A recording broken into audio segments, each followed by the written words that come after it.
Anong dasal mo sa Diyos pagdating sa relasyon mo sa nanay mo? Lagi ko naman sinasabi sa kanya na once and for all, maging nanay naman sana siya. Maging patas naman sana siya. Kasi, apat kami. Huwag naman yung bakit ako lang yung kakaiba yung turing. Nung nagwalay po sila ng tatay ko, bigla niya na lang akong iniwan sa bahay. Sila lahat umalis. Wala akong kasama. Pilitan na akong huminto sa pag-aaral kasi hindi ko din alam kung paano ako magsisimula. Noong time na yun, sabi ng tatay ko, sumama na ako sa kanya. Siyempre, naawa ako kasi nakikita ko yung mga kapatid ko at mababayaan lang din siya. Kaya, pinili ko siyang samahan. Naghirap kami. Kahit hindi buo sa loob ko yung pinipilit niya ako magtrabaho para makakain kami araw-araw. Tinanggap ko na lang sa sarili ko kasi naawa ako sa kapatid kong maliit. Ilang taong ka nun? 15 po. Gusto ko mag-aral. Hindi na lang ako makatanggi kasi siyempre, mahal ko yung nanay ko, mahal ko rin yung kapatid ko. Nung nagka-salitaan na kami nung 2021, tinatanggap ko naman lahat ng mga masasakit na salita. Nanay ko yun eh. Hindi ko naman hinahangad yung lupa niya eh. Hindi ko alam kung anong nangyari kasi nung after nung nag-pandemic, nakaipon kami ng pera nun. Nagtrabaho kami sa warehouse nun sa Valenzuela. Noong time na yun, yung warehouse na tinitirhan po namin nun, kinuha na. So, sabi nung may-ari, hindi na kayo pwedeng tumara mag-anak dito. Sabi ko, no choice, uuwi na kami. Noong time na po na yun, nasa probinsya siya. Hinanap ko siya kasi gusto ko yung magbigay galang sa kanya na mababalik ako dito, yung bahay ko na nasira, ipapagawa ko. Pero ang purpose ko rin sana nung hinanap ko siya nun, gusto ko yung isang buong bahay na ipapagawa na. Kasi syempre magulang ko din yun eh. Kaso hindi ko na siya nahanap. Hindi ko alam, na-contact niya yung panganay kong anak mag-text sa akin. na nagkausap sila. Galit na galit siya. Kung ano-ano pinagsasabi niya sa akin. Sabi niya, gahaman ako, mga ngamkam ako. Kung ano yung pwesto ko talaga, binigay niya, yun ang dapat ipapagawa ko. Kaya Yung pwesto na sinasabi mo ay yung bahay na tinitirhan nyo kasamang yung mga anak bago kayo pumunta ng Valenzuela sa warehouse. So hindi mo ginalaw yung bahay ng nanay, ang iyong ginalaw lamang ay yung dati mong tinitirhan. Okay. nagkaroon lang po ng issue nun kasi sobrang liit po, sabi ko. Pag pasok mo kasi, hihiga ka na lang.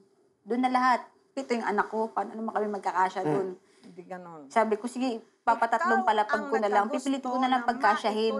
Wala naman po talaga akong kabalak-balak na kunin yung kapiraso ng CR. In-advise lang sa akin ng gumagawa. Kung magtatatlong palapag ka, hindi kakayanin ng lumang poste mo. At lalaki din gastos kapag gagawa pa kami ng bago, sisirain gagawa ng bago. Eh wala naman po kung ganung kalaking pera. Sapat lang. Sabi ko, kuya, ano kayang pinaka-the best na pwedeng maging option? Sabi niya, ito, kainin mo na lang tong maliit na CR. Eh, sinabi ko dun sa ayoko naman talaga siyang kainin, kaya lang, wala akong choice. Hindi na kita mahintay. Walang tutuluyan yung mga anak.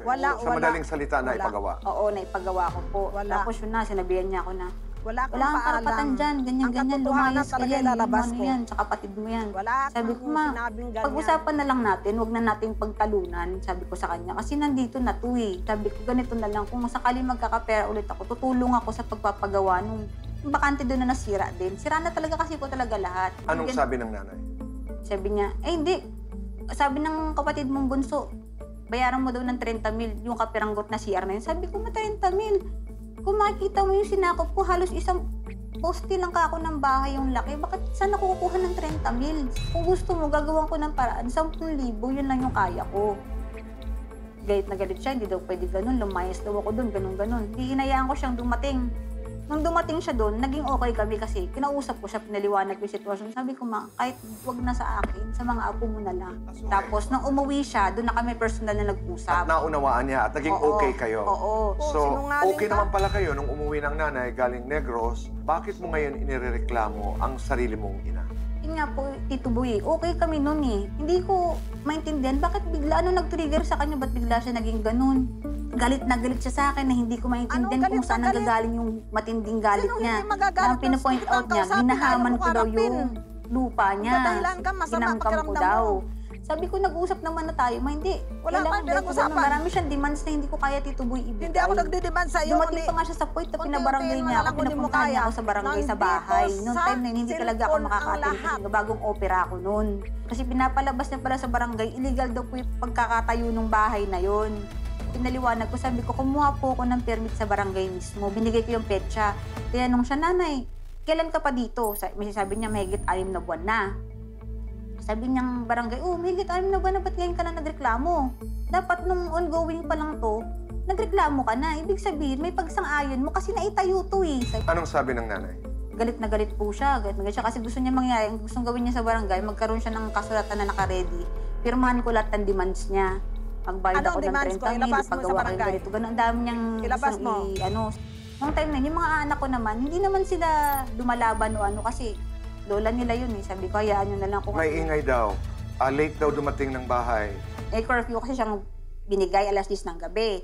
So yung mga anak ko sumusunod naman. Pero Jean, wala ka doon, di ba? Nasa Pampanga ka. Oo. Ang nakatira lang doon ang mga bata. Oo. Pero may constant communication po kami ng mga anak ko. Sabi ng anak ko, Mama, bakit ganun si nanay? Sabi ko, bakit? Pinagawa niya ng gate tapos di kami binibigyan ng susi. Ngayon sabi ng anak ko, ihingi na lang kami ng spare key para hindi na po kami nakaabala. Kung ano-ano nakagawin sinabi niya sa anak ko. Wala daw karapatan yung mga anak ko na magkaroon ng susi kasi pamamahay niya raw yun. Siya daw ang magkukontrol kung sino yung labas-pasok at kung anong oras na gustong papasukin. Paano nagtapos ito?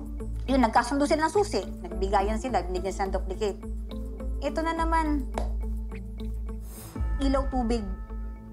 Doon na po yung pinakamatindi. Talagang ang dami niya ng dinamay. Nandun na rin sa point, tumawag na Hindi po mo ako ng nakikita, saklolo wala sa ka, polis. hindi ka nagpipirmi At ka sa talagang bahay mo. kinuha na siya ng pulis sa bahay. Ganun yun.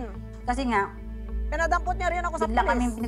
pinatulang ilaw tubig yung mga anak ko. May nangyari ba nung tumawag ng pulis? Opo, Naayos ba ito? kumalma siya kasi pinaliwanag sa kanya yung karapatan ng mga anak ko. So naayos yon. Oo. Ang nilalaban niya kasi nun, bawal daw kamitan ng kuryente nagagapang o dadaan daw po sa property niya.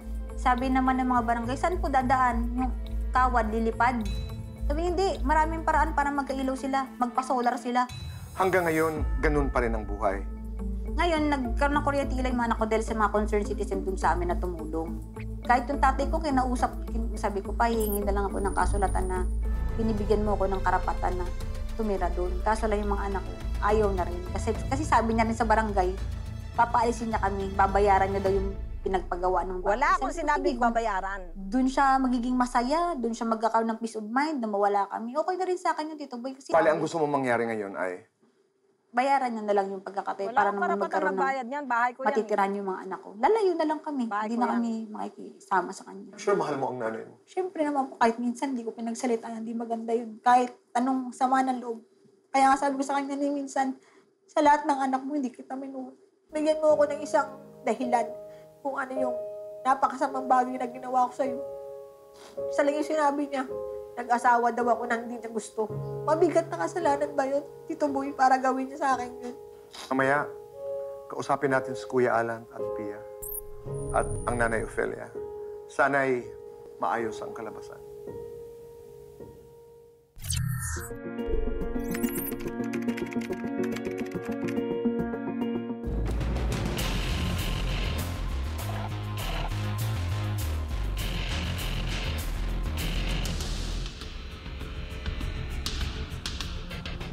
Nanay Ofelia, narinig niyo po yung salaysay ng iyong anak na si Jean. Ano po ang inyong reaksyon? Marami pong kasinungalingan at gagawang kwento. Yung pagpalagay ko man po ng gate, hindi po para sa pansarili ko lang yun. Sa kabuunan po yun, sakop ng aking pamamahay. Kasi yung mga anak nila, hindi nila inuwian, monthly, nagpapadala lang siya. Pero personal nilang pagpunta, wala. Kaya ako naman napadpad dito, nabalik dahil yun nga pakiusap niya, ang magtitingin sa mga anak niya dahil magpapa-schedule na siya ng operasyon. Kaya sabi niya, hintayin kita ma, pag nakauwi ka na, saka na ako mag-decide sa doktor ko na i-operate na ako. Hindi nandyan na ako, hindi ko na muna siya inano ng problema. Pag dating ko dito sa bahay ko, nagulat ako sa itsura ng bahay ko. Bakit ganito? Disaster talaga. Bata pa lamang daw po siya ay isang beses, kahit ayaw niya, pinilit niyo raw po siya magtrabaho. Ang pakiramdam daw niya, hindi siya mahal, si kuya lang at ang bunso. Hindi ganun. Lahat sila mahal ko. At sa 4 sila mag-anak ko, siya lang ang special kong pina-enroll sa private school. Siya lang nakatikim ng ganung buhay. Nangyari lang yan nung time na nag-asawa siya ng iba ang ugali niya. Wala akong nasabi kundi, tulungan mo na lang ako maayos. Paunti-unti ang nasira mo. Hindi ko naman sa pino-force. Unti-unti lang, anak. Kung may trabaho ka, unti-unti mo lang, ibalik mo na yung pisto ng kapatid mo para walang gulo. Kung ano lang nasako mo na padira mo, sige, wag na yun. Yung CR niya, ibalik mo lang. Pagawan mo lang, tapos yung sa taas na nasira mo, kasi doon nakatira si Bunso mo sa taas, sa baba mo naman si kuya mo. Kaya ano mo lang, sagot niya sa akin, hindi ako mapira. Hindi ako mayaman, hindi tabo-tabong pira ko para i-demand mo ko ng ganyan. Hindi ako nagdi-demand sa kanya ng malaking bagay. Hindi ko ano lang nakuha niya, ano nasira niya. Unti-unti niya magawa. Sakit sa loob ko, binabalik nila sa akin. Pinalaki ko sila ng tama. Hanggang sa pag-asawa niya, tinanggap ko siya. Bakit ganito ang ginawa niya sa akin? Ako, klaseng ina, wala ko hinangad na mapasama sila. Kung may kakayahan lang ako, hindi ko gusto nakikita, naghihirap ang buhay nila. Naghiwalay kami ng ama niyan. Hindi nag-support sa kanila. Nag-struggle ako. Naging katulong. Nagpamilya siya. Ako pa rin nag-support, nag-aatas niya. Kasi yung lalaki pinili niya, wala rin kwenta. Isip ko, kailangan ko ma-feel ang lahat ng anak ko kahit di pamilyado sila. Kasi nakikita ko, hindi rin kaya. Maya-maya lamang po ay makakasama natin si Ate Pia, Kuya Alan.